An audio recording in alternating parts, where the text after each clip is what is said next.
Howdy guys and gals, and welcome to the Social Regressive. I'm Kyle Broderick, joined by Kedrick, that you have seen quite a few times, and I'm sure you'll be seeing a lot more. Today we are going to be installing a Boyds At-One in OSU orange onto a Ruger American short action. This is a 223 right here. And this one looks like it's going to be pretty straightforward. We do have some extra parts. One thing that you might have been wondering before you order one of these stocks from Boyds is, do they have the various parts that you need in order to do a full install? Do you have to order extra things? So we can show you exactly what it comes with. It comes with a trigger guard, which happens to be plastic. If there's one upgrade that I recommend, actually three. There are three parts that I think that you probably should buy. Go ahead and get the beaver tail forend when you make your purchase. Get the metal trigger guard upgrade. It's going to be the same as the Savage one. So just go for either the stainless or the blued steel trigger guard for that. And it's going to look a whole lot better, and it's going to last a whole lot longer. And you'll be able to torque it down. I've had a couple of the plastic ones split on me while torquing them. So yeah, just go straight for the metal. And then the last part that I would upgrade would be, go ahead and get a pair of those grip panels. If you ever do intend to shoot prone or from a bench, it's just a nice little swap to do. It's it's not expensive or anything. Just go ahead, tack it onto the order, and that way you can go from your offhand, kind of stand and shoot to your prone and bench, and it's just going to be a whole lot more comfortable for you. But what we're going to do is we're going to walk you through the install process. The stock itself should be totally squared away. Sometimes there are some little bugaboos, little things that need to be fixed up. I think this one's going to be straightforward. We'll see. But yeah, we've done some other things before. We've done an At-One on, we're going to be coming up on a 12FV where we're putting an At-One on there. We've done the Heritage model on a Remington 770 and 300 Win Mag. And we're going to be doing a Barracuda on a Remington 597. That's going to be really fun. Before we get going, as usual, I just want to thank the various people that made this possible. Thanks, Boyds, for sending out the stocks for us to play with. These were part of another project that currently is a secret, but they sent some stuff over for us to play with. And yeah, this is one of them. So thanks, you guys. I really do like the stocks. They've the quality on these, especially these ones that I've seen lately, is very, very high, very nice. And actually, can I check it? Oh, they've changed this a little bit. They've radiused that just slightly. That used to have a little bit of a sharper edge right there over the thumb. I think they've been listening to some of their customers, and they have reshaped that. Actually, that's no joke. That's really comfortable. Since you mentioned it, now that's a revelation there. I see the difference now. Yeah. That's cool. How's that for feedback? This thing hasn't even been out. It's been like a year or so that this has been out at all. That's really neat. But yeah, also thank you to the patrons of the Destructive Arts for keeping the lights on here. I'm actually using the big old LED panels. We got better sound today, all that good stuff because of you guys. Thanks a bunch. If anybody wants to chip in $1 or $2 a month, I'll put the link to Patreon around and you can click on that. Now let's get to it. All right. Here are some of the tools that we'll be using today. We have our Allen keys for messing with all the different action screws. Right here, we have a lid from Yogurt or something. I don't know what this came from, but that's great for mixing up epoxy because this does come with a little epoxy pack here because we're going to need to bed these lugs right here. These are little V blocks that go into the At-One stock, and I guess they're kind of set up to fit your stock or your own action specifically. So we're going to put these in right now instead of them coming installed, and then a stir stick to mix up the epoxy right here. And I think that should do it. Step one, according to the instructions, install the trigger guard, but just the back screw. That's a wood screw that holds it in place. And the one that goes through the front is actually for the action. And if you're doing it wrong, you'll do it just like this. Jerk. The next step involves taking these V blocks, these little lugs right here, and installing them into slots right here in the stock. Thank you, Vanna. And we're going to be putting those in place rather permanently with an epoxy. The epoxy actually comes with the kit. Since I already have some of my own stuff, my DEFCON 10110 open, we're going to go ahead and use that and save this for a rainy day. So yeah, we use that. And then first, we're going to go ahead and do this right. You probably could just go ahead and put the epoxy down into these grooves and it'll work just fine. But we're going to go ahead and Dremel some roughness into some of the sections here. So that little flat right there, we're going to just punch some little divots in there. And then also in the sides of the V where the metal is going to contact right there, we'll put a couple divots in that, as well as those little V sections back here. I'm just going to rough it up a little bit, make sure the epoxy has something to grab, and then we'll install those.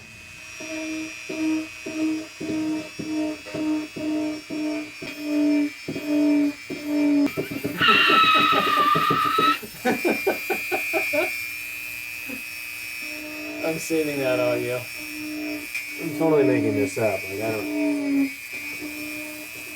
That's how it works. And now my lovely assistant will combine the epoxy here using the stir stick of doom. Thought it was the wand of life.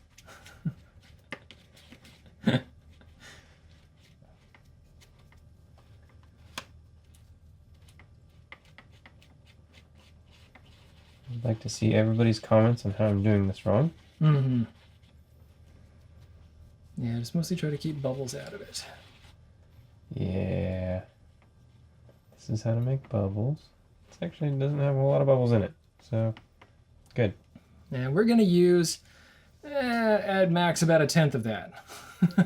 Oh, and one thing I should mention is that we already degreased these parts. They came packed in oil.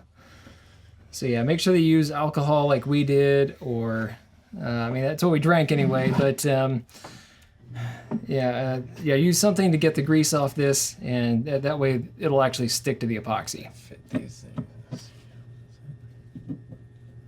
Just gonna fit in there like that. Not a whole lot of wiggle room. Okay. All right. Yeah, that one doesn't sit very far down.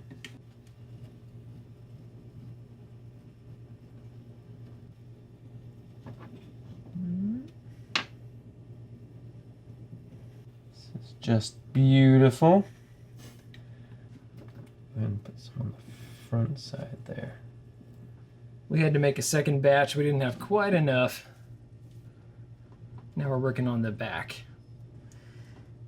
Alright, I'm just gonna...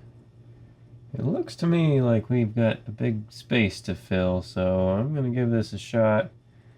Put a whole bunch in here. Make sure it's down in those little scratches or dimples that we put in the wood. There may be a lot of excess here, but you know what? I'll clean it up, I promise. All right, time for the moment of truth. Ooh.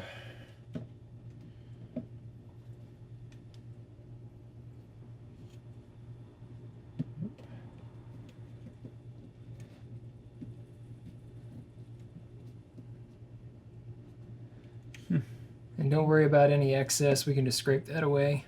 Mm-hmm.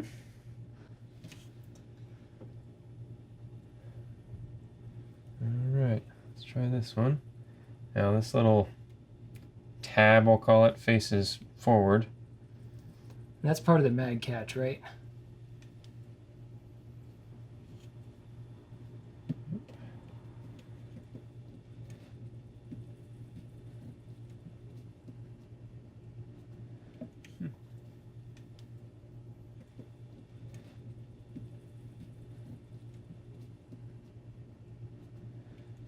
So Kedrick right now is just scraping away the excess. Made quite a mess. I like to just get it all in there, make sure the bases are covered, and then clean up the residual that I leave laying around. Yep. Better too much than too little. Yeah. And after this hardens, you can sand it off. I mean, that's not ideal, but it's an option. We have a working time of 45 minutes and then 24 hours to really cure. Isn't that amazing how neat and clean that is? You know, 24 hours. It takes exactly 24 hours. All right, so now we need to get the rifle in place. That's what's actually going to set the position of these lugs. We need to get all this installed as quickly as we can. And here's the deal, guys. We need to start applying a release agent to various parts that might come in contact with that epoxy. Anything we don't want to actually stick. So that's going to be the action itself. We're going to put a little bit of grease on the underside, and we're going to put some grease on the screws just to make sure that they don't stick to anything floating around in the screw holes down there. And if you're interested in knowing what not to do, take this apart, hang it upside down like that so everything falls down and you lose the screws. Bang up the action. And if you have a scope on top, extra. Oh yeah.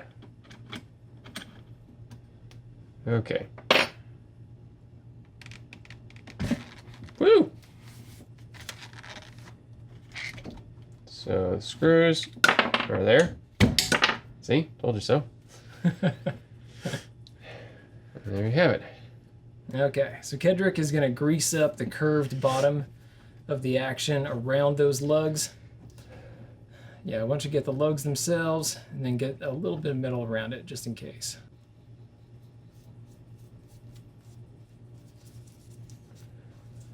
And this should go on really thin, like really, really, really thin. Like a lot thinner than this.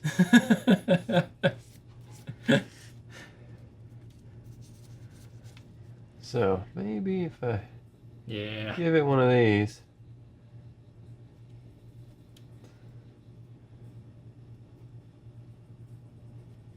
How's that look? Looks great. That should release. Yeah. All right, and now pop the bolt out. Oh yes. And I forget what I'm doing. I think to get the bolt out, you have to put a round in the chamber. No, there we go. Okay. And this video got flagged. So I'm going to press down. Ta-da! All right. Now, we're going to throw this trash in the trash. Nah. Okay. Just going straight down. We had to back off the trigger set screw to get it to fit just right. We might have to relieve that section of the stock, and we'll do that later. For now, we just want to make sure the action gets in place just fine. And Kedrick is putting some grease on the screws just to make sure that they don't get bound up in the epoxy if there is any floating around in there, which I assume there is. Yeah.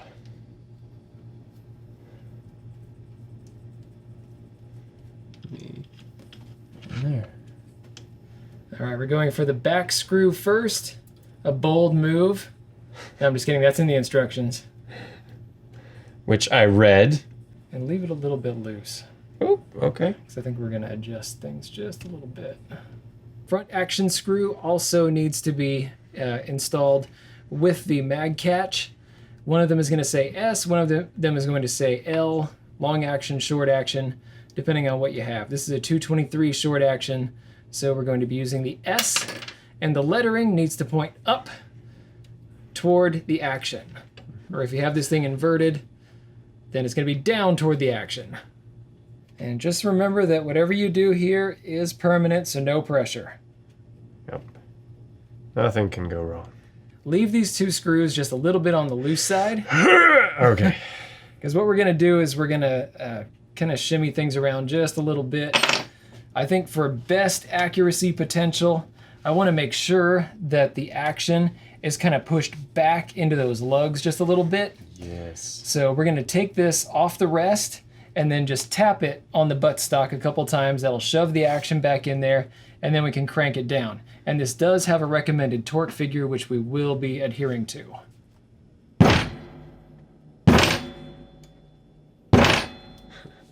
Fee, fi, fo, fum. That should do it. All right, now we're going to torque it up using the Weaver torque wrench. And this is set to, and yeah, the bottom one here is always just barely installed. You don't ever want to really crank this puppy down. It's just a wood screw, it'll tear out the wood. But these two are gonna go down to 35 pound-inches. Or inch pounds, depending on what country you're from.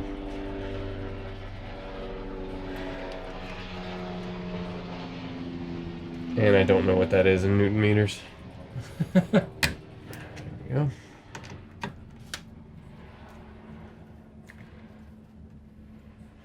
That feels like a lot. Yeah, it does. There we go. Crikey. All right. So that should be it. Let's just check the magazine fit. Yeah. Just to make sure, and make sure that the bolt actually clears those screws. Sometimes the screws can protrude just a little bit too far into the action. So we're going to test both of those. And as I'm seeing, a little bit more of the epoxy has squeezed out. This would be a good time to clean that out before it hardens. And I can tell it's already firming up a bit.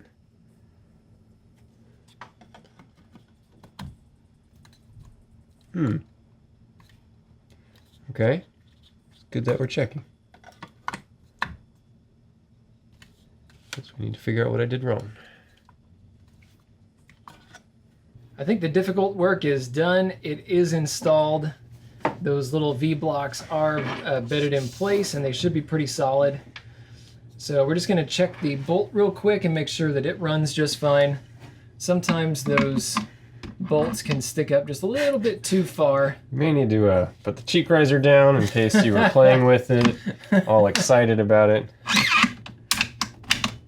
Sure enough. Okay. Nice. So we just have one last issue, and that's with the magazine.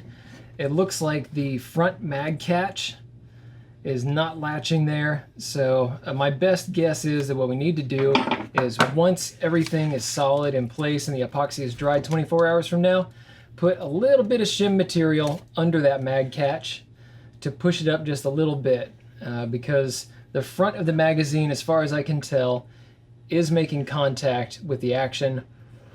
It just needs to be able to latch onto that mag catch just a little bit. And that mag catch, I would look on the internet, you guys. If it is plastic, and it's probably not going to sustain too many screwings and unscrewings. You might look and see if there's an aluminum one. There's a guy, V3 Tactical, I think he is.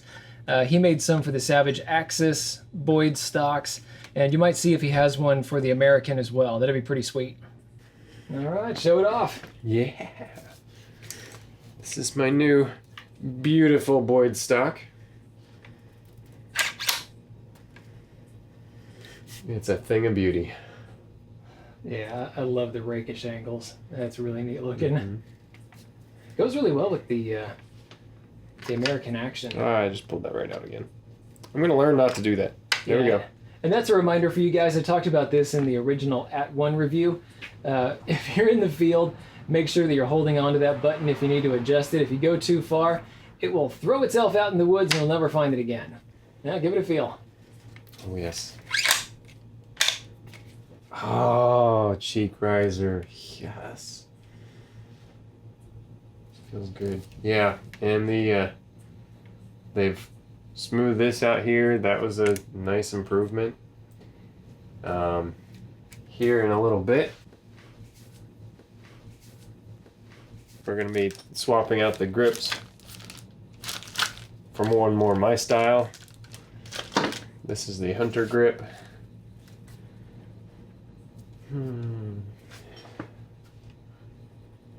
Yeah, you don't look all bound up and stuff. That does look comfy.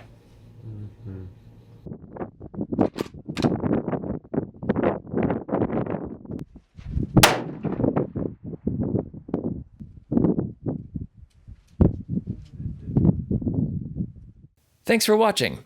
If you liked this video, be sure to like, share, and most importantly, subscribe. Even if you didn't like this particular content, go ahead and subscribe. There's probably something coming that's more up your alley.